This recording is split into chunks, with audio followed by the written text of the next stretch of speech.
Ahí está. Bueno, ahí sí, empezamos a grabar, les damos la bienvenida. Buenas tardes a todos, a todas. Les agradecemos por acompañarnos en este encuentro que vamos a tener hoy con la doctora Gabriela Gutowski. Estamos de verdad muy contentas y muy agradecidas con Gabriela por, bueno, su generosidad en aceptar participar de este espacio, compartir un poco con nosotras y nosotros las ideas que ella viene pensando, ¿no? En todo este recorrido que ella ya tiene transitado por esta relación entre el arte y la educación. Bueno, nuevamente la convocatoria ha sido muy grande y eso también nos pone muy contentas y esto se empieza a transformar como en encuentros bien federales. Tenemos gente de muchas partes del país y, bueno, nos da la pauta entonces de la necesidad y del desafío, ¿no?, que tenemos por delante en relación con la educación artística, el arte, las imágenes en el contexto del aula. Y bueno, nosotros estamos felices de que esto suceda y de, bueno, poder un poco nuclear también todas estas inquietudes y ponerlas a circular en este espacio. Así que bueno, le paso la posta a mi compañera Mariana Alonso, ¿sí?, que es también profe de la Escuela de Artes Visuales y que con ella hemos estado armando estos ciclos de charlas. Ella va a hacer, bueno, la presentación formal de Gabriela y después ya vamos a dejarlo a todos con ella. Y después, por supuesto, como decíamos hace un ratito, pueden ir dejando aquí en el chat su nombre, de dónde son y las preguntas que tengan, ¿sí? Vamos a tener un espacio para escucharla primero a Gabriela y después, por supuesto, vamos a recuperar las consultas, las dudas o las cosas que sean, que estén planteadas, digamos, ¿no?, para poder discutir con ella. Así que las pueden ir dejando aquí en el chat con mucho gusto. Bueno, buenas tardes a todos y a todas. Hoy la tenemos a la doctora Gabriela Gutowski. Ella es doctora en Artes Visuales, magíster en Didáctica y también es licenciada en Ciencias de la Educación. Es una profesional que ha desarrollado numerosos programas y proyectos de innovación didáctica y ha realizado actividades de docencia, capacitación docente, e investigación en el Ministerio de Educación de la Ciudad de Buenos Aires y el Ministerio de Educación de la Nación. Entre el 2005 y 2012 coordinó el área de artes visuales del programa de pedagogía urbana Buenos Aires en la Escuela, CABA. Durante el 2010 y 2011 realizó la dirección académica del proyecto Vivir Juntos en las Aulas, en Canal Encuentro y Paca Paca. Se ha desempeñado como profesora y secretaria académica de la Maestría en Didáctica, Facultad de Filosofía y Letras, y el programa de doctorado FADU-UBA, Flaxo, Argentina, y Universidad Ort, Uruguay. Es autora de artículos académicos y materiales para la enseñanza y libros, como Las paredes del aula, Morrortu, 2005, El uso de la fotografía en la investigación educativa, Noveduc, 2007, Enseñar a mirar imágenes en la escuela, Tinta Fresca, 2008, El arte en la enseñanza, Paidós, 2012, Memoria, arte y derechos humanos, Chicos y chicas en el Parque de la Memoria, Monumento a las víctimas del terrorismo de Estado, 2015, La creación audiovisual en la infancia, de espectadores a productores, Paidós, 2017. Muchos de estos textos son los que trabajamos en el profesorado de artes visuales, así que bueno, ya nuestros estudiantes te conocen. Gabriela, te damos la bienvenida nuevamente. Bueno, muchas gracias. Buenas tardes a todos. Bueno, en primer lugar, agradecer la invitación. Es un gusto enorme para mí compartir este encuentro pensado, bueno, es como un encuentro entre colegas que compartimos las mismas inquietudes y los mismos deseos en este campo de trabajo que es la enseñanza de las artes visuales, ¿no? Un poco convocada. ¿Me escuchan bien? ¿Sí? ¿Todos me escuchan bien? Sí, perfecto. Bueno, Sí. Un poco convocadas por Anabela y por Mariana,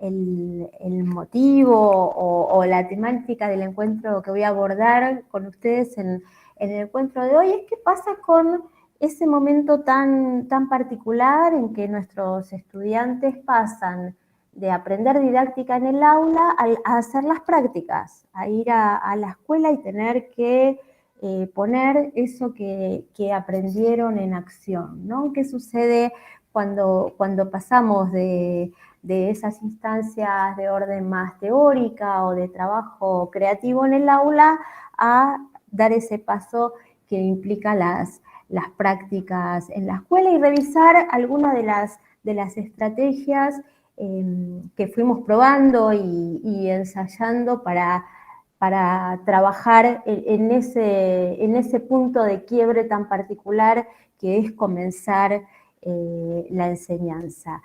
Voy a compartir con ustedes una presentación y no muy larga, así después podemos conversar. Yo puedo compartir, ¿verdad? Sí, deberías, ahí donde dice presentar ahora. Sí, compartir, ahí voy. Ahí está. A ver. Me dirán ustedes. A ver. Ya estoy, ¿eh?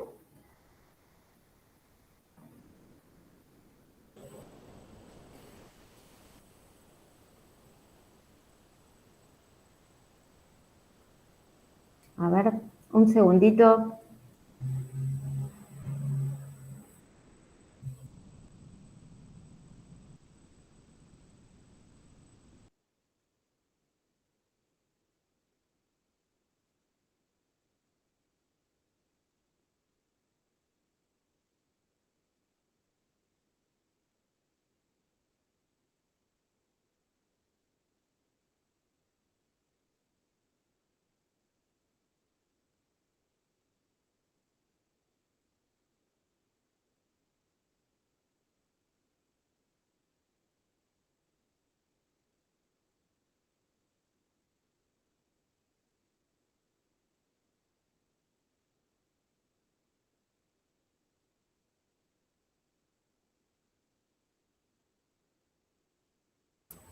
Ahí me parece que cerró todo, ¿no? Se salió.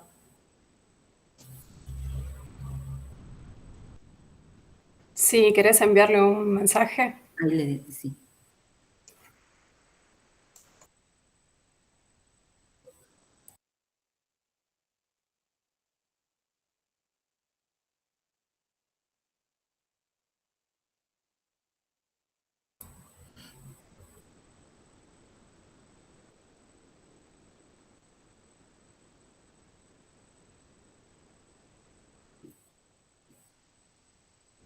Gabriela, Ahí estás muteada. estás muteada, sí.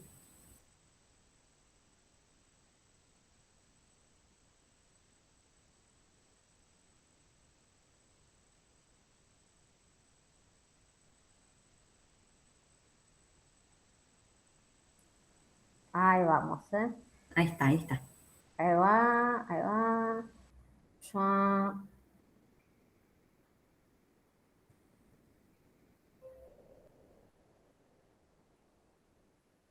Bueno, ahí está todo. Ahí me ven, me escuchan, ¿sí? Ahora sí, perfectamente. Ahí vamos. Bueno, pido disculpas, se cortó acá la conexión. Bueno, el campo de la didáctica específica, que es el campo de la didáctica de visuales, trabaja en ese espacio de encuentro entre las situaciones, contextos, problemas del campo de las artes visuales y el campo de las didáctica de la escuela, de la educación. Entonces, cuando nosotros ingresamos a ese campo, nuestras prácticas son herederas de tradiciones, de hábitos, de gestos y de ritmos que nos son legados casi como una posta invisible de una generación a otra de maestros. Y hay algunas de esas prácticas, de esos gestos, de esos flujos de tradición que son por decirlo de alguna manera, que son muy tercas, ¿no? Y se niegan a cambiar de rumbo. Y cuando nuestros estudiantes o nosotros ingresamos en una institución, pareciera que hay algo que está diseñado de alguna manera para que el sistema se reproduzcan y sigan apareciendo determinados gestos, determinadas formas y determinados ritmos también de enseñar. Cuando nosotros enseñamos y hablamos de los modelos y de las perspectivas, ¿cuál es el sentido de ver esos textos? ¿Por qué es importante conocer esos modelos y esas perspectivas? La pregunta es, ¿por qué se hace esto? ¿De dónde sale de esto? ¿Cuál es el origen de estas prácticas, de cómo se dan las consignas, cómo se hacen las preguntas, cómo se muestra una imagen? Y revisar esta historia de cómo se han enseñado visuales, es lo que nos permite y nos va a permitir pensar en otras formas, en nuevas formas. Entonces, paradójicamente, mirar hacia atrás es la manera de ir al futuro. Y otra cosa que sucede es que nosotros enseñamos, por un lado, didáctica, y también enseñamos historia del arte, pero se enseña poco historia de la educación artística, cómo se ha enseñado históricamente a enseñar artes. Como aquí tomo las categorías que usa Aguirre, que también usa Eisner y que también utilizan otros autores como Ana May Barbosa para pensar este primer modelo que ha dejado su marca tan fuerte, ¿no? Es este modelo que algunos denominan academicista o logocentrista, que muchos denominan, entre comillas, la manera tradicional. En este tipo de clases, el centro, el propósito y el sentido es el objeto artístico, es la pintura, el dibujo, y en esas prácticas hay una fuerte mirada hacia el modelo, hacia los elementos de tipo técnico, y el maestro, el profesor, es el que dice cómo se deben hacer las cosas, cuáles son los pasos, cuál es el buen hacer para llegar a ese objeto, y donde hay, en algunos casos, una fuerte impronta y un fuerte valor de la mímesis, ¿no? Entonces el maestro es el encargado de, ¿no?, lograr que eso suceda. Y eso es en el marco, por eso yo decía que las clases de visuales, de plástica, están en el marco de una escuela, ¿no? Y este modelo se expande y se arraiga en una escuela donde, bueno, el modelo, la homogeneidad y la importancia por la forma es central. Una pregunta para hacerse es ¿cuánto queda en nuestras escuelas de esto, ¿no? ¿Cuánto queda en las prácticas de nuestras escuelas esta idea de la importancia del modelo, la importancia del objeto y del producto final? Como reacción a este modelo aparece, bueno, un modelo, una forma, una perspectiva, que es la libre expresión, ¿no? Que es este modelo de la libre expresión. Y acá, en general, bueno, sigue siendo una usina de todas cosas que nos interesan, que nos gustan, a las que referimos, y de autores que tienen en nosotros y que encuentran en nosotros un eco bien interesante, ¿no? Entonces, cuando nosotros también le enseñamos en formación docente a los estudiantes este movimiento de la libre expresión, aquí hay que enseñarlo muy en el contexto histórico, ¿no? Acá, en esta foto está Zizek con sus pequeños alumnos del taller, de su taller, es una foto de fines de la década de 1920, principios del 30, ¿no? Y aquí se ve, bueno, esta nena contando sus dibujos. Ahora, este dibujo, que es el dibujo libre, era dibujo libre en relación a la copia que era la forma más habitual de enseñar en ese momento, ¿no? Entonces, esta idea de libre expresión que en ese momento surge como una reacción ante las prácticas en algún sentido autoritarias, ¿no? en las que se enseñaba en las escuelas. Y el contexto en que en nuestras escuelas, esto es una fotografía, a mí me gusta mucho, miren cómo está el mobiliario, ¿no? Ese mobiliario flexible, la maestra que se agacha, esta clase donde aparece la ronda. Este es el contexto.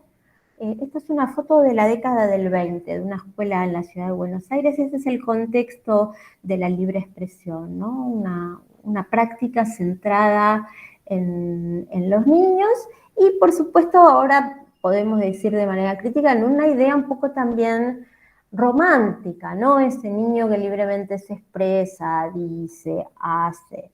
La pregunta para hacer, y volviendo a pensar en el presente, ¿no? ¿Cómo esto nos sirve para pensar en el presente? ¿Es posible hoy pensar en un nene nenes y nenas que están todo el día con la pantalla, con el teléfono, con las apps, con una circulación multimedial? ¿Es posible hablar de una expresión libre o es una expresión que está fuertemente condicionada por los medios, por el consumo? Entonces, la pregunta es, ¿qué significa hoy la libre expresión, ¿no? Bueno, es un momento, esta foto es posterior, ¿no? Pero fíjense cómo cambia la escena de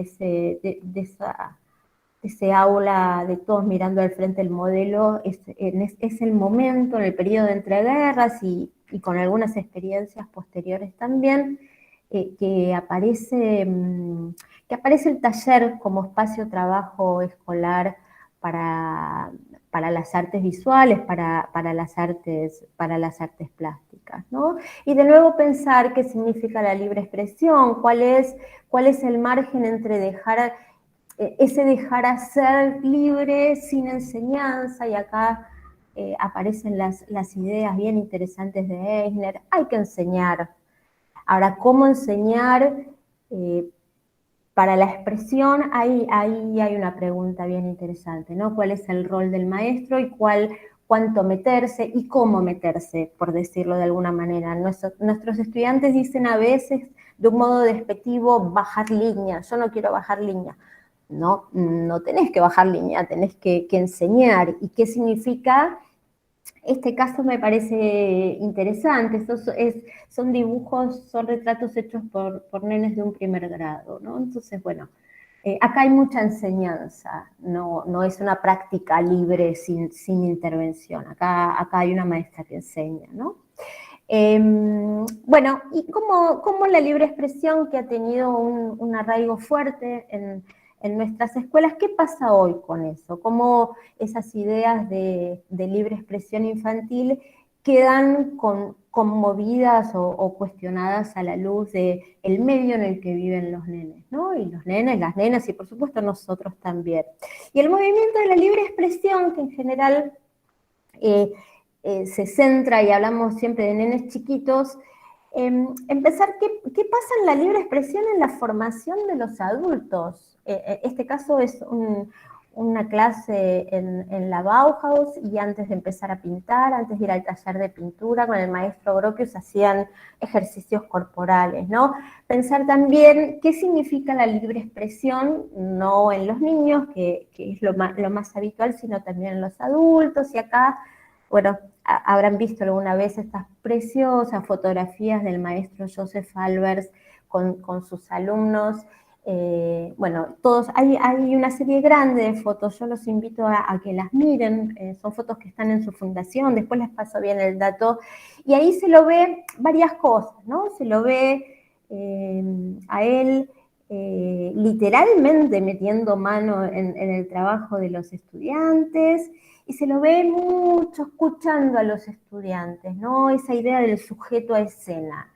Es un sujeto que, además de producir y además de ese objeto plástico, ese dibujo, esa obra, esa composición.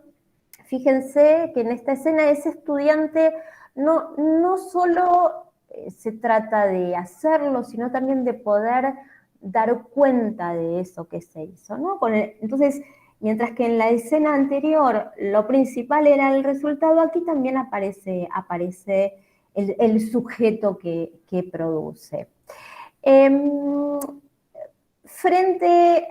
Haciendo un poco de historia, y una historia que nosotros la estudiamos un poco con textos que refieren no situados en nuestras realidades, sino sobre todo la historia de la educación de las artes visuales está escrita en inglés, entonces nosotros muchas veces llevamos y traemos material de situaciones y de espacios que no son los nuestros, pero un poco como reacción a las malas prácticas de libre expresión y a la no intervención de los docentes, aparece una crítica a la libre expresión y que en algunos momentos se volvió, por ejemplo, en Brasil, Ana May habla de, bueno, las manualidades, en España también, la libre expresión significó un vaciamiento de los contenidos y que los niños, bueno, quedaron un poco ahí. No es que quedaron libres, quedaron sueltos, quedaron sin enseñanzas, ¿no? Entonces hay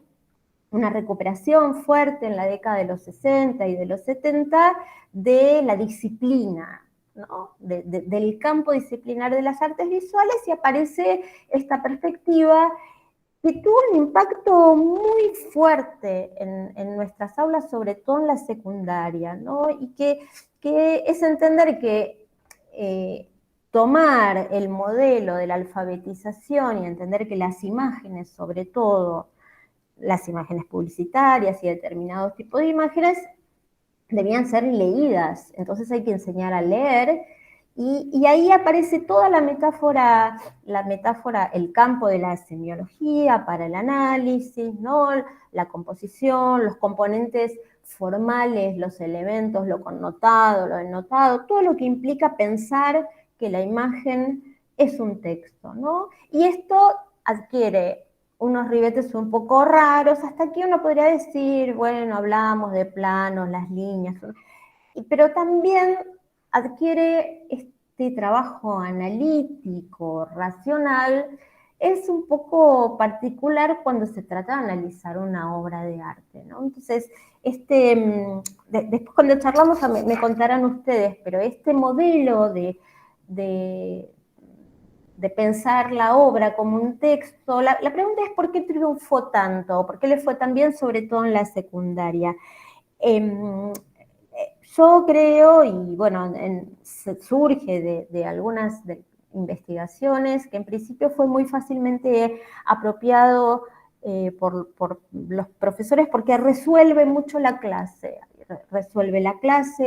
y le da una sustancia a algo que estaba, bueno, que es casi inaprehensible, ¿no? Pero ¿qué significa esto? Significa que se descuidó la pata del hacer, y lo que se descuidó profundamente son los componentes emocionales, ¿no? Y se quita también al sujeto, ¿no? ¿Qué me pasa a mí con esta obra? ¿Qué me pasa a mí cuando me encuentro con este grito desgarrador? ¿Cómo algo de lo mío queda conmovido con esta obra, ¿no? Me apuro un poquito, y aquí aparece otra perspectiva que conocemos mucho. ¿Y por qué conocemos mucho la cultura visual? Porque también a nosotros los textos, por cómo nos llegan también los textos, ¿no? Hay un libro de Hernández que se llama La cultura visual, que se tradujo mucho, y esa perspectiva que lo que plantea es que la cultura visual contemporánea no solo son las obras de arte, sino toda la producción de imagen que hay en la sociedad, que circula, cómics, grafitis, las pantallas, instalaciones, la producción de los jóvenes, la producción de los chicos, ampliar el universo de lo que entendemos como contenido de enseñanza.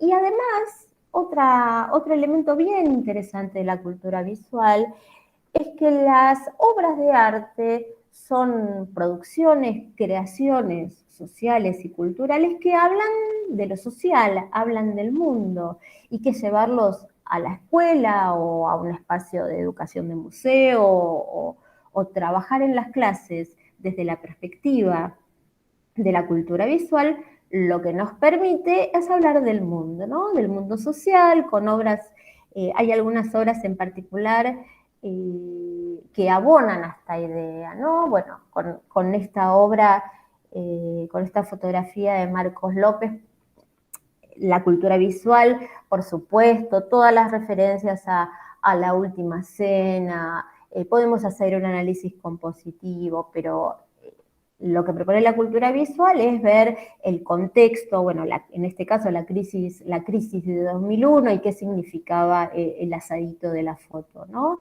La cultura visual propone llevar a las aulas obras que permitan abordar las problemáticas sociales, en este caso, bueno, esta obra vinculada con los desaparecidos de Rosario, esta obra de la artista Doris Salcedo, de la artista colombiana Doris Salcedo, y los conflictos armados en Colombia, ¿no?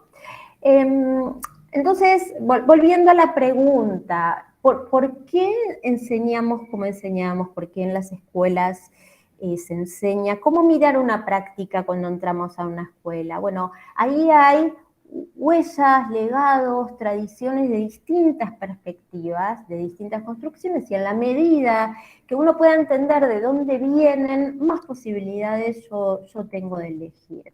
¿Qué pasa en la actualidad? ¿O cómo pensar? ¿O qué otros elementos podemos traer a esta charla o al debate didáctico para pensar qué pasa en una clase de artes visuales? Y aquí hay una idea que es muy potente, que es la idea de experiencia, esa idea digwiniana de experiencia estética, que lo que plantea es pensar las clases de arte, nuestras clases, las que pensamos, las que armamos, las que imaginamos, como una experiencia que tienen nuestros estudiantes en ese módulo, en ese ratito, en esa hora en que tienen la posibilidad de tener su clase, su taller de artes visuales. Y esa experiencia puede ser una experiencia ordinaria o puede ser una experiencia estética, y es una experiencia estética en términos digwinianos, es una experiencia que de alguna manera me interpela, me conmueve. Hay algo de lo mío en el sentido, pensando en los estudiantes, que va a quedar conmovido, ¿no? Va a haber nuevas preguntas, nuevas miradas, nuevas formas de encontrarse con el mundo. Esa es la idea de pensar la clase, y de nuevo hacer una pregunta: ¿qué tipo de experiencia va a ser esta clase? Yo hago un ejercicio con mis estudiantes de preguntar, bueno, ¿qué música le pondrían a esta clase? ¿Qué tipo de sensaciones? ¿Qué experiencia va a significar transitar por esta clase o por tu clase, ¿no? Cuando estamos formando a los estudiantes. Y aquí aparece un modelo, en realidad es una propuesta didáctica que contempla y que permite contemplar varios elementos, que fue formulada hace muchos años y que continúa desarrollándose, y es una propuesta que se enriquece cada vez que un maestro la toma. Es una propuesta que, más que una metodología, es una manera de pensar la enseñanza, que es lo que dice Ana May Barbosa. Ana May Barbosa lo que propone es que en una clase o en la enseñanza hay una instancia de ver, una instancia en la que observamos obra, que mostramos, que damos a ver obra, Otro vértice de este triángulo tiene que ver con el hacer, con el producir artístico en todos sus formatos y soportes. Y el tercer punto es la teoría y es el contexto histórico, que en cada caso, fíjense, se trata de un triángulo absolutamente dinámico. No significa que primero hay que mostrar, después hacer y después conversar. Depende, cada uno puede empezar su propuesta didáctica por otro de estos elementos, pero lo que plantea Anna May es que en este triángulo se juega la democratización de la educación artística también, ¿no? Poner a circular obra, hacer para comprender en los procesos creativos cómo antes mencionábamos, no se trata de hacer lo que vi, sino de otra producción artística que tenga que ver no con recrear, sino con la expresión, con la comunicación, y después la teoría, ¿no? La teoría y el contexto, porque ver obras sin el contexto es banalizarla y es quitar el sentido político en muchos casos que tienen las obras.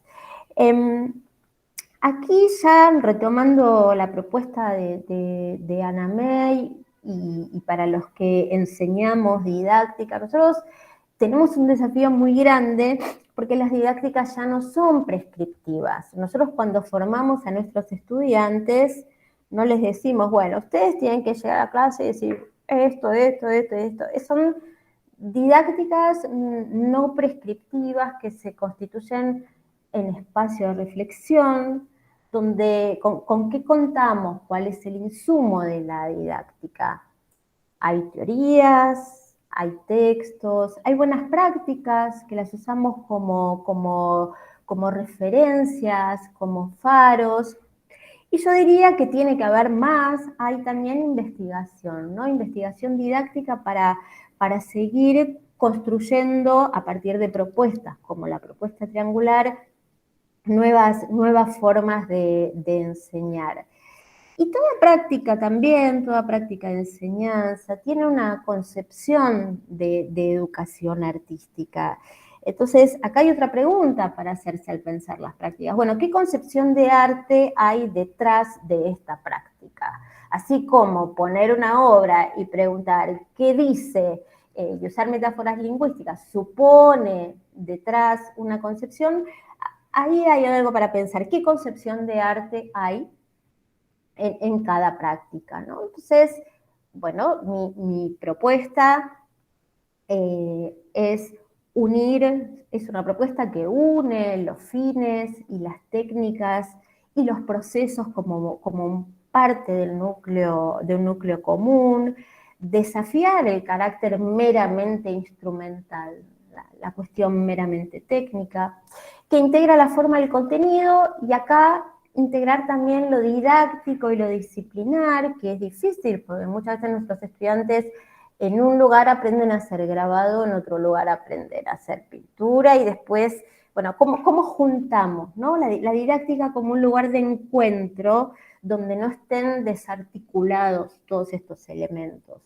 Después, pensar en la multiplicidad de lenguajes y de medios y de soportes y todas las posibilidades que trae lo que denominamos esa gran bolsa que es el arte contemporáneo, ¿no? Cómo ingresan a la escuela las instalaciones, las proyecciones, la producción de objetos y también otra cuestión importante es cómo articular en lo artístico lo singular y lo coral, ¿no? Lo individual y lo grupal, y cómo tenemos, sobre todo ahora en este tiempo de transición, ojalá post-pandémico, cómo articula lo común, lo grupal.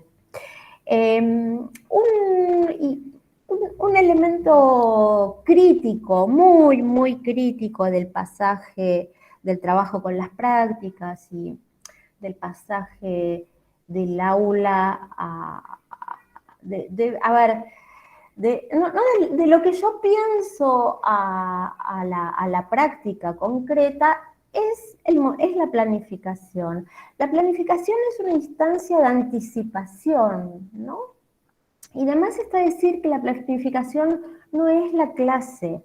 Durante muchas décadas se pensó en el campo de la didáctica que la planificación era simétrica a la clase y que una buena planificación es lo que me garantiza una buena clase. Y todos sabemos que no es así, ¿no?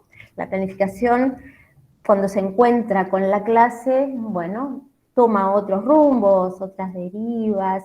Entonces, me gustaría que pensemos o pensar con ustedes este momento de anticipación, que es un momento muy creativo, ¿no? Es un momento, yo digo, bueno, voy a hacer esto, y uno ve una película y dice, la voy a llevar a la clase, y uno va a ver una muestra y dice, bueno, me gustaría. Es un momento de anticipación creativa, es un momento donde opera el pensamiento proyectual. Yo, con esta idea que mencionaba antes, de no tener tan encendida la didáctica del hacer artístico de nuestros estudiantes, este es un ejercicio, una experiencia que hago que hacemos con mis estudiantes en la Universidad Nacional de las Artes en la materia didáctica de las artes visuales, que es hacer planificaciones en las que los estudiantes recuperen algún medio expresivo con el que hagan o su obra o que les interese. En este caso, una estudiante hizo una planificación con una propuesta triangular y ella en la planificación recupera en una propuesta triangular en la que aborda el trabajo de un artista y una práctica de bordado, bueno, hizo una planificación bordada. Esta planificación lo que hace es un punto de encuentro, además la pieza era muy interesante, ¿no? La anticipación de su clase la hizo con un medio que ella iba a usar en su clase. Este estudiante hizo un cómic, bueno, tiene ahí, no sé si se ve bien, es un maestro, bueno, que los personajes salen, hizo un cómic acerca de su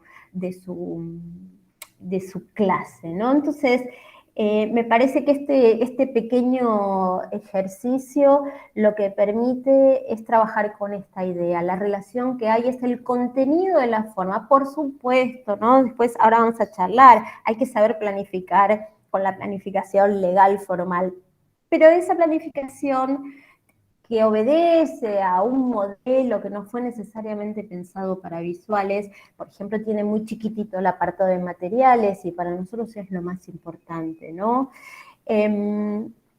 Y para cerrar mi presentación, me gustaría pensar cómo las nuevas formas de enseñar o dar entrada a la escuela, de desmontar un poco la mecánica de la reproducción y que cada uno de nuestros estudiantes y cada uno de nosotros pueda estar presente en esa experiencia de dar clase, no significa muchas veces cambiar los modos, o los contenidos, o las prácticas, sino el sentido que tiene esta práctica, ¿no? Y cambiar a veces los soportes. Fíjense esto, estos nenes están dibujando, pero la posibilidad de dibujar en el azulejo permite que eso se borre, que sea efímero, volver a usarlo. Voy a mostrar, acá hay una práctica. ¿Qué pasa con la copia? ¿No? Acá hay una práctica de copia, pero fíjense qué distante a esa primera fotografía de la copia. Volver a revisar qué sentido tiene y qué experiencia implica en este caso, para los niños. Revisar esa práctica, qué sentido tiene mi clase, a qué obedece, copiar, cuál es el sentido, dentro de qué trama, dentro de qué propuesta triangular se inscribe. ¿Qué quiero decir con esto? No significa desechar la copia del modelo, pintar cosas que tienen, que son prácticas que siguen siendo valiosas, sino volver a pensar qué sentido tienen, ¿no?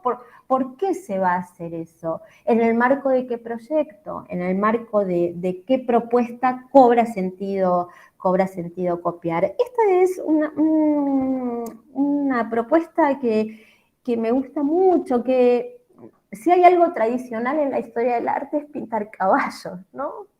Uno podría decir, bueno, vamos a buscar la práctica más tradicional, más elitista, que eso es, bueno, pintar caballos. Bueno, miren esto, ¿no? Esta es una escuela en la provincia de Buenos Aires. Los colegas docentes del proyecto Liliana Maresca, bueno, los chicos pintaron un caballo que estaba en el campito. Entonces, acá más que pensar, si uno tuviera que pensar, vamos a analizar lo que vemos acá, ¿no? Uno podría decir, bueno, esta es una práctica tradicional donde los estudiantes salieron a pintar un caballo. Bueno, en realidad acá hay que pensar cómo interactuaron todos los elementos de esta práctica. No solo el caballo que fue modelo, sino qué pasó con cómo circuló entre los chicos, cómo circularon las imágenes, qué se les enseñó, qué tipo de experiencia estética fue, qué tipo de experiencia fue esa clase.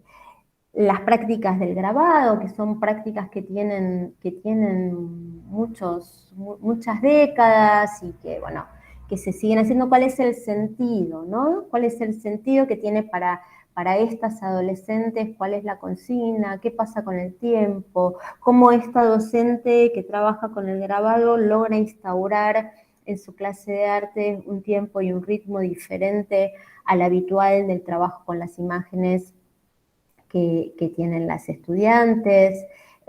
Revisitar obras del pasado a partir de, insisto con esto del pasado, ¿no? Volver a preguntarse y a buscar modos. Estos son proyectos que recuperan en términos y con miradas contemporáneas, obras que se estudian hace muchos años ya. ¿Qué pasa con...? Esta es una actividad donde los chicos, los varones bordan y aquí también, ¿no? ¿Qué significa cómo ingresan a la escuela?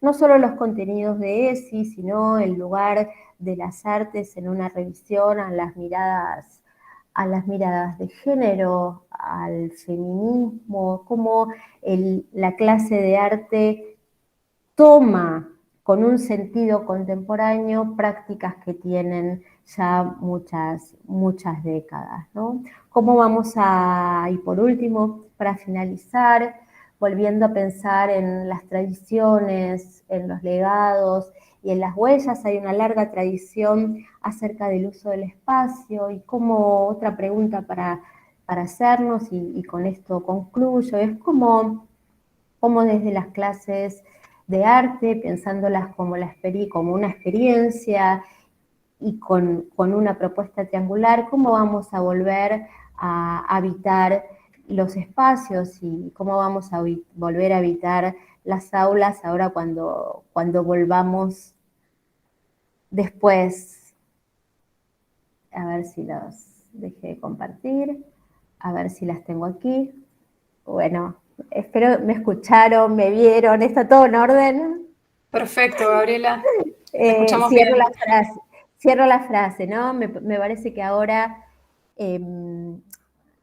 la vuelta a la presencialidad nos va a traer y nos está trayendo dos líneas, diría yo. Una, recuperar el espacio. ¿Cómo vamos a recuperar los espacios que han sido cooptados por los discursos médicos? ¿Cómo con las artes vamos a recuperar el espacio? ¿Y cómo vamos a pensar nuestras clases para que puedan ser experiencias genuinas, ¿no? Experiencias de encuentro con las artes y sobre todo con los otros también, ¿no? Entonces, bueno, por mi parte nada más. Dije, fue un poco larguito, pero abro a las preguntas, a los comentarios, a lo que quieren. Bueno, acá Mariana Giordano, que es una compañera, una colega, dice, bueno, qué interesante el abordaje que se plantea en relación a la planificación abierta, dinámica de construcción y cambio permanente.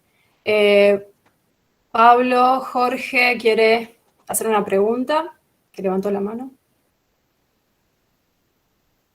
Hola, buenas tardes. Gracias por tu ¿Qué tal? exposición. No sé si será pertinente porque no soy de la didáctica de las artes visuales, pero quiero preguntarte algo. Yo soy cientista político, trabajo en sociología del arte, podríamos poner como referente a Arnold Hauser, y me interesa el didactismo visual en las poblaciones ágrafas, ¿sí? Pero si tuviera que utilizar una definición remanida de arte, creo que es de Humberto Eco, dice que el arte es una botella con un mensaje arrojado al mar.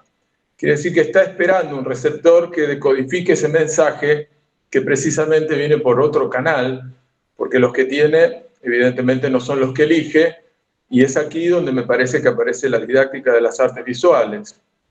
Pero después de la obra La voz hablada, la voz cantada, me parece que hay un orden de prelación. Para hablar hay que tener algo que decir, decirlo bien y callar después de haberlo dicho. Quiere decir que lo fundamental es tener algo que decir, y eso me parece que no puede enseñarse, ¿sí? Decirlo bien me parece que es donde aparece la función que ustedes tienen dentro de la docencia. Aunque si tengo mucho para decir, ni siquiera requiero de una técnica. Se me ocurre pensar en la serie revolucionaria, por supuesto, de Kazimir Malevich, Blanco sobre Blanco, donde una obra es un cuadrado blanco sobre un fondo blanco. Por supuesto que cualquiera puede hacer esa obra, pero no va a tener la misma fuerza ni el mismo mensaje que tuvo en su momento. Entonces, querría preguntar, primero, si en los planes de evaluación, que tanto se habla, se toma en cuenta el nivel que tienen los alumnos para poder expresar por otros canales. Si esto es evaluable, yo entiendo que sí, y si se toma en cuenta, porque como está tan ligada la educación al mundo del trabajo, seguramente se va a hablar de comprensión de texto, de análisis matemático, y creo que nuestros jóvenes están diciendo mucho en estos momentos, y que cualquier plan que más o menos tomara en cuenta estos aspectos que me parecen fundamentales, tiene que mostrar que hay una gran necesidad por contar y decir. No hay nada escrito sobre Marx, sobre educación, salvo una glosa en el programa de Gotha, donde dice algo que es muy interesante. En vez del Estado decirle a los docentes qué es lo que deben hacer, tal vez los docentes debieran decirle a las autoridades qué es lo que reclaman los alumnos. Y me parece que ustedes tienen, por medio de las artes visuales, un medio maravilloso para poder contar y decir. Entonces, me gustaría saber su opinión sobre los planes de evaluación, si contemplan este aspecto y si pueden ayudar finalmente en esta segunda instancia, que es decirlo bien. Muchísimas gracias. Bueno, qué difícil. A ver si te entendí y voy a tratar de... en primer lugar, a ver, porque hay muchas cosas. Yo diría, el sentido de las obras, o vos dijiste el mensaje, yo diría, el sentido que tiene una obra, vamos a hablar así, para los que enseñamos, cuando llevamos nosotros una obra a las aulas, esa obra no tiene un único sentido, un único mensaje. El sentido se arma, y el significado y el sentido y el valor se arma cuando se encuentra con nuestros estudiantes. Entonces, el trabajo que nosotros tenemos ahí en realidad se produce en esa chispa, en el encuentro, ¿no? Nosotros el trabajo que tenemos es hacer que esos dos universos se encuentren. El primer trabajo es que las obras se encuentren con nuestros estudiantes. Y ahí, en el encuentro entre esos dos, entre ese sujeto que mira y esa obra, que condensa la experiencia de quien la creó, ahí hay una nueva creación, ¿no? Que es todo lo que sucede en ese encuentro. Pero no hace falta solamente ver esa obra, porque esa obra, como vos decís, toda obra tiene... Ese creador la produjo en algún momento, por algo, con su historia, como respuesta a determinada situación. Entonces también eso que damos saber, hay que enseñar el concepto, la teoría, y hay que ponerse a hacer, porque en el hacer artístico es donde suceden un montón de cosas. Entonces, es en ese triángulo donde opera, no es en una sola cosa. Después, a ver si entiendo, yo creo que en la educación artística, como usé como el cuadro de Puente al principio, por supuesto que en la medida en que nuestros estudiantes estén mejor formados en todos los campos disciplinares, por llamarlo de alguna manera, pensemos en estudiantes que leen, en estudiantes que comprenden la realidad cuando estudian sociales. La educación artística trabaja en relación con todos esos campos, ¿no? Necesariamente. Y también, pero es a la vez un lugar particular, donde suceden cosas que no suceden en otras clases. Y vos hablas de evaluación, y la evaluación en educación artística, bueno, es como otra presentación, es como todo otro paquete de cuestiones, ¿no? Pero me gustaría decir que en la educación artística también se evalúa, porque como enseñamos, evaluamos qué aprendieron los estudiantes de aquello que nosotros enseñamos. Después, bueno, es para largo cómo se evalúa, pero bueno. No sé si te contesté. Bueno, muchísimas gracias. O fue una Sí, contribución. me permito decir que la muerte del autor dice que el desafío es esa interpretación inconclusa, indefinidamente. Es decir, permitirnos buscar una interpretación, un sentido y alcance a la obra, que por supuesto puede ser negado hasta por el mismo autor de la obra, pero basta que yo lo imagine dentro de esas posibilidades que tiene la obra. Pero evidentemente es un mensaje. Lo que me gustaba tomar es si estamos al tanto de lo que nos están diciendo, lo que nos están contando, y no sé si en los primeros años, que vos tenés mucho material de los primeros años, sino en los jóvenes. Es decir, esto de que las paredes, que mostraste algunas cosas, dicen lo que los medios callan, este mensaje político que no tiene que ser un requisito del arte, pero que va a estar siempre presente, ese desafío, esa provocación. Entonces quería saber si tenemos si damos cuenta de lo que está pasando a nivel artístico en nuestros jóvenes. Y muchísimas gracias. No, a vos. ¿Está levantando la mano? Sí, ¿querés hacer la pregunta? Sebastián. Hola, buenas tardes. Sí, Sebastián, estoy con el marido. Bueno, mi consulta es la siguiente. Yo, soy profe. Trabajo en una escuela de orientación artística, Mar del Plata. Y la consulta o el pedido de ayuda, es que siento que estoy ya sin herramientas en cuanto a la motivación y al disparador. Me encuentro con una nada de respuesta y en la búsqueda de esta planificación. Yo, tengo 15 años de docente en el área artística, primaria y secundaria, y me cuesta mucho la respuesta. O sea, me estoy encontrando con el vacío y los distintos disparadores, la búsqueda, siempre caen en casi nulas respuestas, ¿no? Y no me gusta, digamos, la educación muy conductista, digamos, decirle al alumno que tiene que hacer más que experimentar. Doy mucha materia de construcción de la imagen, y eso, me encuentro con que me siento ya sin herramientas para la motivación y para el encuentro de ellos, y de que ellos propongan para la construcción de la imagen. Esa es mi sincera y humilde pregunta, perdón. Qué pregunta difícil. Bueno, son todas, más que preguntas difíciles, me parece que estamos como planteando la complejidad, ¿no?, de enseñar hoy. A ver, nuestros estudiantes son productores de imágenes.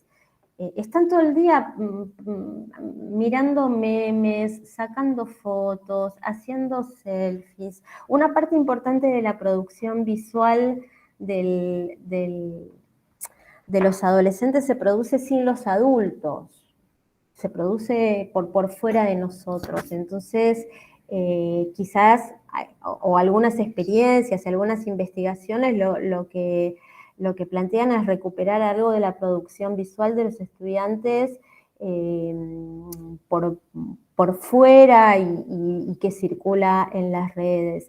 Y después, muchas veces hay proyectos que trabajan con elementos vinculados a la construcción de la identidad adolescente, sobre todo hay muchas experiencias vinculadas a la fotografía, donde abordan cuestiones identitarias, el encuentro con otros, la apariencia, hay que vibran un poco en la cuerda en la que vibran los adolescentes, ¿no? Entonces, las artes visuales es el lugar donde se da lugar a esas cuestiones de orden identitarios, políticos, ¿no? La construcción, no solo la construcción de la imagen en términos plásticos, sino pensar un poco en el sentido de la cultura visual. Bueno, ¿cuál es la cultura visual que consumen esos adolescentes, ¿no? Y cómo circulan esas imágenes,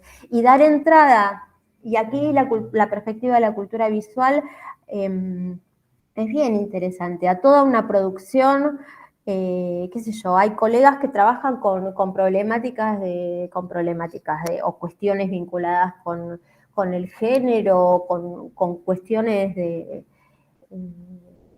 vinculadas a lo que le pasa a los adolescentes, ¿no? Es ahí la motivación, el encuentro. Cuando podamos salir a la calle, ir al museo, hacer búsqueda de grafitis, es eso, que a veces los diseños curriculares no terminan los diseños a veces, los diseños van más lento que la vida de nuestros estudiantes, y que la pandemia ni hablar, ¿no? Entonces nos encontramos con estudiantes que estuvieron encerrados 2 años mirando pantallas, y de repente es ahí donde hay que preguntarle a ellos también por dónde andan, que ellos nos guíen un poco. Gracias. Bueno, se me ocurre también que puede ser parte del desafío que impone este momento actual, ¿no? Y que también impone el arte contemporáneo, y bueno, conocer esto que dice Gabriela, ¿no? El contexto extramuro de los estudiantes, de los y las estudiantes. ¿Y cómo podemos capitalizar eso en el aula, Gabriela? No sé, ahora, por ejemplo, tenemos a Elegant o tantas expresiones artísticas que los rodean. Bueno, ¿cómo podemos capitalizarlo? ¿Cómo podemos trabajar también los estereotipos? Y no solo de imágenes, de dibujos o pinturas, sino también en las imágenes de otras personas, ¿no? La producción visual contemporánea, nuestros estudiantes consumen en gran medida un tipo de imágenes que se llaman imágenes spam, ¿no? Que Ethel Steyer, no sé si leyeron ese libro, Los condenados de la pantalla, ella las denomina imágenes spam, que son esas imágenes hiper retocadas, hiper estetizadas, ¿no? Que devienen en modelos que ya no son imágenes, dice ella, de lo tocadas, y son imágenes que tienen el estilo de la imagen corporativa, ¿no? Entonces, para mí, pensando con los adolescentes, ¿no? Hacer un trabajo de mirar y trabajar con esas imágenes, desarmarlas, volverlas a montar, y trabajar con artistas, con el arte contemporáneo. Básicamente lo que hace es esto que estamos diciendo, es desmontar esos estereotipos, cuestionar las ideas de belleza, cuestionar el canon, ¿no? Volver a revisar ese canon occidental. Justamente ahora hay en el Museo de Bellas Artes una muestra interesante que se llama el canon accidental, donde se recupera la obra de artistas mujeres que estuvieron, absolutamente negadas, desconocidas en la historia oficial de las artes visuales, ¿no? El trabajo con los adolescentes, con las artes contemporáneas, es ingresar en los problemas y, qué sé yo, voy a dar un ejemplo, la mayor parte de nuestros adolescentes tiene un interés muy genuino por las problemáticas ambientales, ¿no? Entonces, bueno, ahí toda la historia del arte de nuestro lado, ¿no? ¿Qué significa el paisaje, esa espacialidad, recorrer, el land art, ¿no? Intervenir en ese espacio, intervenir artísticamente en el espacio, fotografiarlo, hacer derivas, bueno, no sé. Pensar cuál es no solo los contenidos, sino como aquello que hace sentido para que esas clases de arte sean una experiencia que se vincule de alguna manera con lo que le pasa a los estudiantes, ¿no? Que no sea algo que viene aterrizado, bueno, geografía, después me toca arte, después me toca, y voy cambiando el chip en cada clase, ¿no? Y una forma es trabajar por proyectos. Me parece que los maestros de arte, te iba a decir, no sé tu nombre, te digo Sebastián,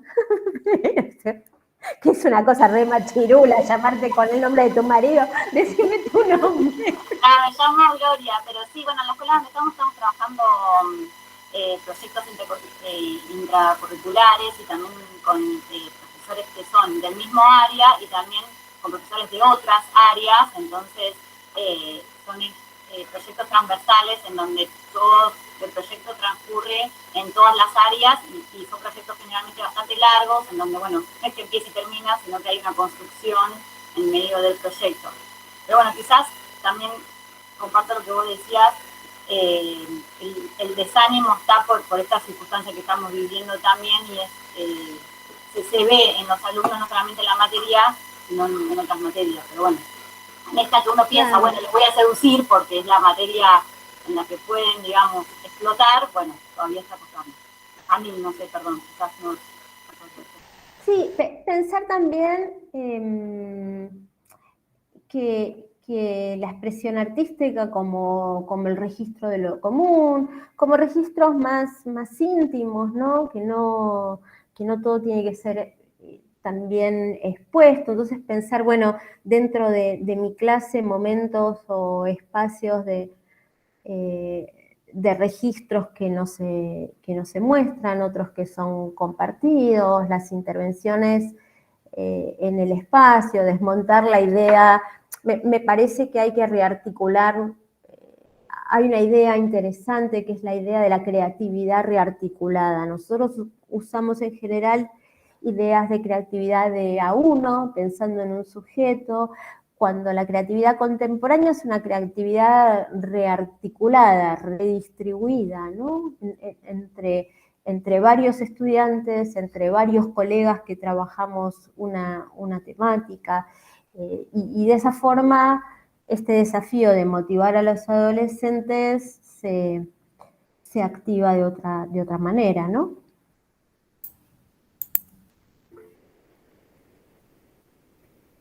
María del Carmen Aifa. Sí, ¿me escuchan? Sí, hola. Sí, hola.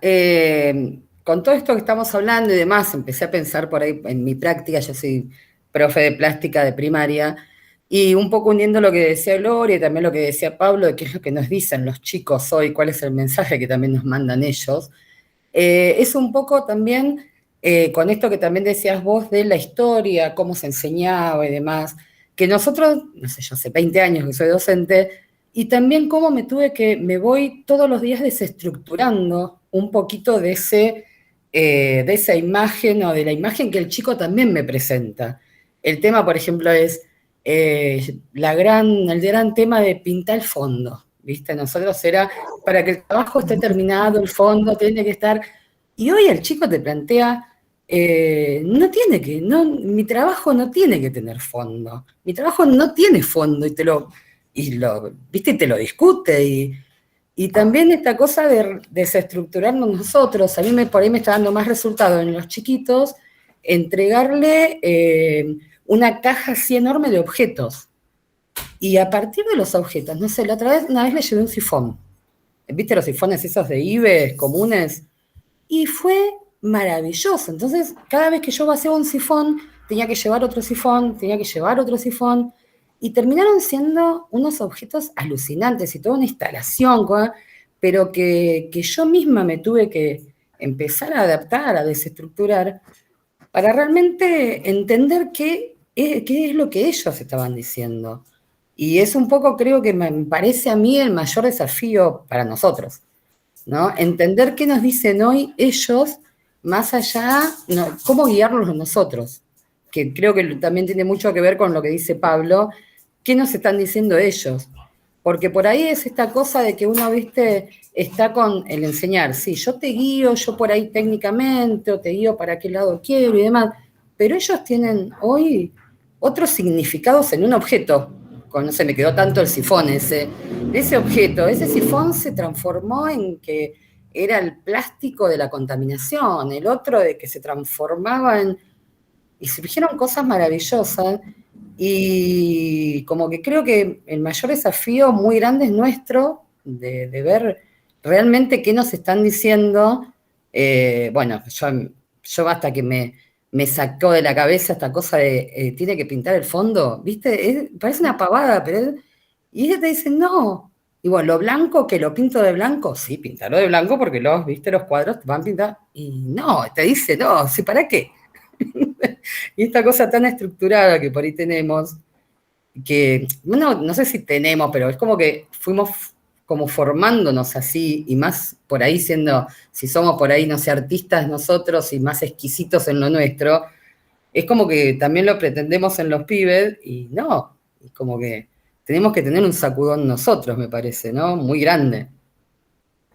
Me parece que esto que vos decís, María del Carmen, si yo le tengo que poner un título, es el ingreso del arte contemporáneo a la escuela primaria. Sí, sí. Me parece que yo me encontré explicándole esas prácticas objetuales, la relación de pensar en los materiales, a ver, es relativamente nuevo que empecemos a pensar que muchos de los materiales, voy a dar un ejemplo, las famosas en el nivel inicial, con las radiografías lavadas, es súper tóxico. Empezar a pensar en la toxicidad de los materiales es un renglón reciente. Me parece totalmente en sintonía con lo que dice María del Carmen. Nosotros estamos abriendo una nueva agenda de la enseñanza de las artes visuales. Sí. Esa nueva agenda incorpora nuevas cuestiones. La cuestión ambiental, la cuestión de otras formas y otros soportes de hacer arte que no son el dibujo. Quizás en algunos, yo insisto con la historia, insisto con qué cosas le damos a ver a los estudiantes y para qué, en ese triángulo donde está, bueno, ¿qué mostramos, no? Quizás en algunos proyectos sí tiene sentido el fondo, porque si estamos en algunos, yo diría, a ver, no ponernos fanáticos, lo mismo que con la copia. En algunos momentos, quizás alguien me dice, bueno, antes ponías un sifón en un aula y la actividad era dibujar el sifón y copiarlo de todos lados para que no... Bueno, hoy cada uno de nosotros podría pensar otra actividad con eso, con ese objeto como disparador, para pensarlo de alguna manera, que además es una linda actividad, ¿no? Llevar un objeto, sobre todo también para la formación docente. Pero claro, la velocidad a la que suceden los cambios implica que nosotros como profesores tendremos que seguir estudiando todo el tiempo y formándonos, y no tenemos que perder nosotros el goce por ir a ver arte, porque ahí sonamos, digamos, la gracia de ser profe de arte es que cuando vas a ver una muestra decís, estoy trabajando, esa es la gracia, es parte de seguir conmoviéndonos nosotros con las obras, es parte de, y con la labor artística, ¿no?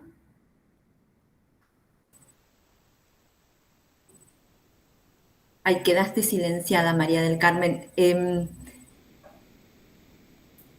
está.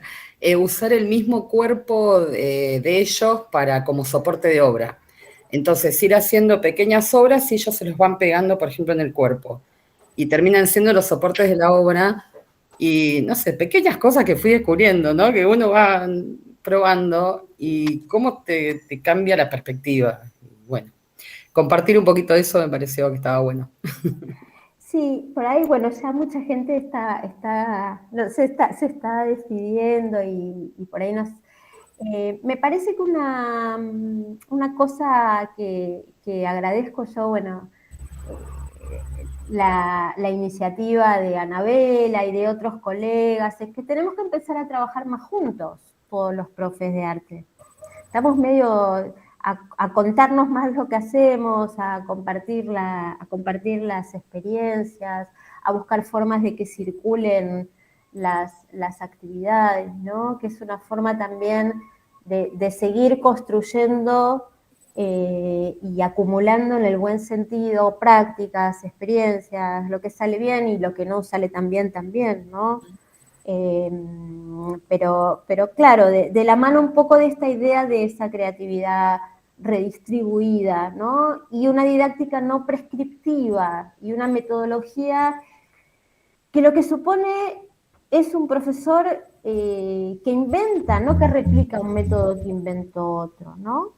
Y me parece que algunas herramientas didácticas como la propuesta triangular, como una idea de planificación que no esté al servicio de la burocracia, sino al servicio de la creatividad. Ahí empiezan, ¿no? ¿Qué pasa si yo mi planificación, por supuesto, la escribo, entrego para no perder el trabajo, esto que quede bien claro, María del Carmen entrega todo, la planificación, todo. Pero después vos agarras en tu casa una hoja y te dibujás el sifón, uno imagina sus clases dibujadas, pintadas, soñadas, ¿no? Yo animo y creo que la actividad de ser profesor de arte y maestro de arte es una actividad que comparte mucho, lo dice Kamnitzer también, ¿no? Con la actividad artística, ¿no? Que por un lado hago arte y por otro lado enseño. El oficio de enseñar es un oficio profundamente creativo. ¿Cómo irrumpir en la institucionalidad? ¿Quién hizo la pregunta? Porque lo de irrumpir es un eufemismo. No sé quién hizo la pregunta. Ana Luisa. A ver, Ana Luisa, no te veo. A ver si entendí la pregunta. ¿Cómo irrumpir en la institucionalidad? A ver, nos tiró la bomba y se fue. Sí. ¿No está más? Bueno, yo contesto. No sé. La institucionalidad, yo diría, la institucionalidad, por supuesto, imagínense. Ahí está, Ana Luisa. Bueno, a ver, ¿puedo yo mandar a mis estudiantes pobrecitos de práctica que vayan con una planificación bordada? La directora de la escuela, mejor no. Pero las instituciones también, que haya un maestro de arte en una escuela es un lujo, es un lujazo. Nosotros tenemos que hacer un espacio dentro de la escuela que no sea solo ir, dar y nuestra clase. La escuela es el espacio y que haya un maestro de arte en la escuela es la entrada a una manera de ver el mundo. Tenemos que aprovecharla. La institucionalidad tiene componentes administrativos, burocráticos, reproductores, pero también tiene rajaduras un montón. Y por esas rajaduras entramos nosotros, entra el arte, y con el tiempo se van modificando algunas cosas. Con el tiempo largo, ahí dice que, no sé, bueno, estoy hablando con Ana Luisa, estoy tratando de entender. Me parece que con el tiempo nos empiezan un poco a escuchar y empieza a cobrar otro lugar el rol del maestro de arte en la escuela. Creo que lo tenemos que hacer, y que lo tenemos que hacer entre muchos, ¿no? Y usar todo lo que sabemos para que las escuelas sean mejores y lugares donde haya otro tipo de experiencias, ¿no? Y sobre todo, insisto ahora, que es un momento interesante para volver con el arte a ocupar el espacio, no solo con distancias sanitarias, sino pensar, bueno, cómo vamos a pensar ese espacio desde el arte, de intervenirlo y darle otros sentidos, caminitos de sifones, bueno, ya veremos. Sí, yo, Gabriela, te quería preguntar, porque recuperando un poco esto que dijiste hace un ratito, ¿no? De, digamos, la potencia que tiene el arte contemporáneo para plantear algunas discusiones posibles en el aula. Y entonces pensaba como en cierta misión del docente, ¿no? De, bueno, de revisar los repertorios de imágenes que ponemos a disposición en el aula o que a veces por ahí están así como cristalizados. Siempre vemos Berni, siempre vemos Sul Solar, ¿no? Bueno, ¿qué otros universos empiezan a ser necesarios poner a disposición de los estudiantes en el aula? Y claro, hay que hacer ahí una búsqueda de nuevos repertorios con algunas, por supuesto, bueno, justo Sul Solar y Berni son los más transitados, los más queridos. Es una obra de una calidad y un sentido que no se trata de reemplazarlos, pero dar ingreso, quizás lo que está sucediendo es que hay una revisión feminista de esos repertorios, y en general en esos repertorios los artistas son varones, entonces esa sería una manera de revisar cuántas artistas mujeres llevamos. Después es muy habitual que en realidad en el repertorio sea un repertorio de artistas europeos, volver a hacer una revisión, insisto, no para reemplazar, sino pensar en otros artistas latinoamericanos, ponerlos en diálogo, ¿no? Revisar, me parece, claro, ahí Andrea dice ampliar ese repertorio, ampliar insisto con la concepción de arte, muchas veces aquello que nosotros consideramos artesanía, estoy pensando en el arte textil, por ejemplo, ¿no? Un tipo de obra que en general era como las labores, la artesanía, y hay un campo enorme de producción de arte textil, hecho por mujeres y hecho por varones también, ¿no? Entonces dar entrada a ese tipo de obras también, ¿no?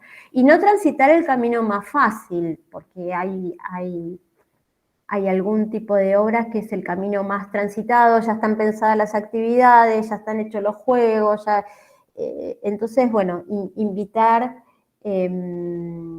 sí, claro, acá dice artistas, por supuesto, con artistas vivos. Me parece que lo que sucede en los museos es para nosotros una usina de donde es una fuente donde abrevar información, y museos acá hay gente, estamos compartiendo esta sala, hay gente de distintas provincias, no siempre, bueno, con artistas locales, con artistas cuya obra es menos conocida, ¿no? Sí, hay que hacerlo.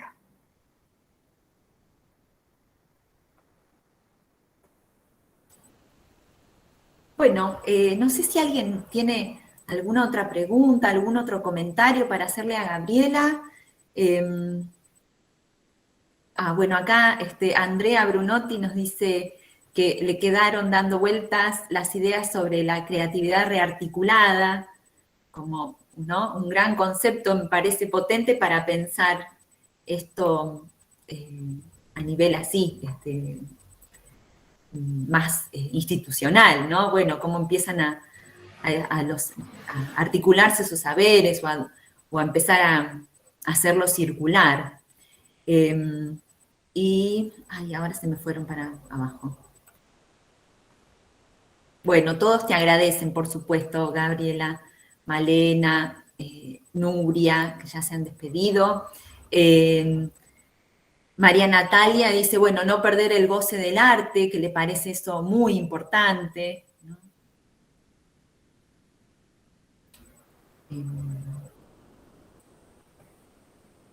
Bueno, no sé si alguien más quiere hacer un último comentario, una última consulta, y si no, vamos dando cierre.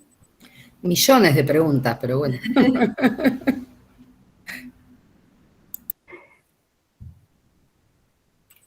Bueno, ¿alguien habló?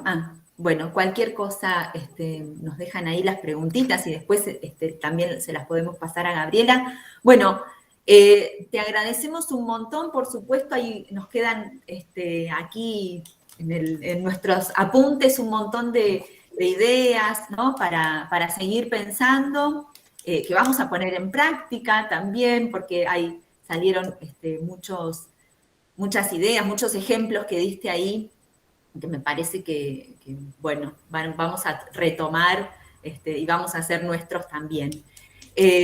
Así que bueno, gracias por tu generosidad y por habernos dedicado todo este tiempo y bueno, y por tu palabra siempre tan valiosa para nosotros.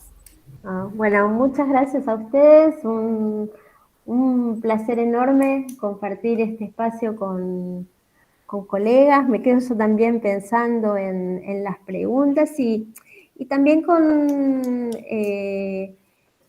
una certeza, ¿no? De que del campo de la enseñanza de las artes visuales como un campo que está siempre en movimiento, ¿no? En el buen sentido, abierto a que nos encontremos y podamos pensar cosas nuevas, porque para bien o para mal no nos prestan tanta atención. Entonces, bueno, pensemos que estamos ahí tenemos muchas horas de enseñanza de artes visuales en relación a otros sistemas educativos. En general nos quejamos que es poquito, pero es mucho en relación a cómo están en otros diseños curriculares. Entonces, bueno, los tenemos que aprovechar y me parece que la creatividad, nosotros siempre pensamos en la creatividad de los niños, de nuestros estudiantes, pero que también tenemos que pensarnos a nosotros como ejerciendo ese oficio creativo, ¿no? Fíjense en este ratito tan chiquito, bueno, ya estamos como pensando lo que vamos a hacer, ¿no? Como pensar que es un oficio creativo y que se vuelve más creativo cuando nos encontramos con otros colegas. Así que bueno, muchísimas gracias. Aplausos. Bueno, gracias. Muchas gracias. Gracias a todos por acompañarnos también. A ustedes, muchas gracias. Bueno. Y les avisamos que este encuentro quedó grabado, así que para los que por ahí se hayan sumado un poquito más tarde o se hayan tenido que retirar antes, bueno, vamos a subirlo luego al canal de YouTube de la escuela, así que ahí pueden volver a ver lo que hemos compartido en la tarde de hoy. Bueno, muchas gracias a todos. Hasta luego. Hasta luego. Chau, chau.